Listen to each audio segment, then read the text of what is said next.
Mon texte traverse 2 pays, ou 3. Les frontières n'existent pas. Elles n'ont jamais empêché ni la Meuse ni le Rhin de couler. Aucune n'a jamais arrêté ni le vent, ni le gibier. Toutes ont toujours laissé passer le pollen au printemps, les oiseaux en été.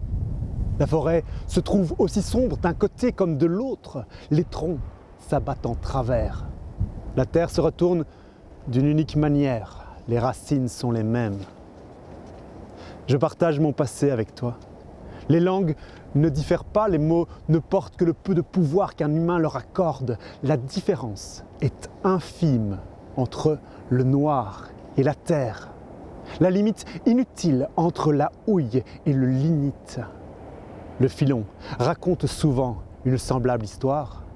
Des arbres ont poussé, mangé l'air et la lumière, recouvert le sol d'immortelles feuilles mortes.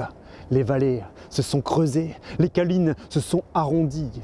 Le bois s'est endormi pour ressembler à la pierre. Sous les draps des saisons, les couches de matelas étaient sans cesse plus nombreuses, plus riches et plus chaudes. Nos ancêtres connaissaient toutes les nuances du charbon. Nous n'avons gardé que des puits abandonnés, des mines à ciel ouvert et un immuable désir de chaleur.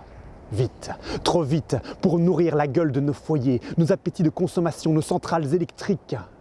Les plantes anciennes se sont envolées en fumée. Dans toutes les langues, les hommes ont creusé.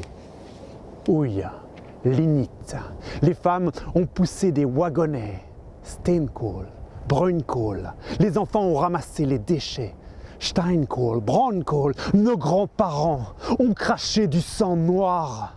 Les fleuves ont cessé de respirer. La Meuse et le Rhin souffrent comme des bêtes de somme qui ne comptent plus les charges charriées sur leur dos. Des ponts les enjambent pour laisser passer bitume et rails d'acier. L'humain moderne a aboli le temps lent.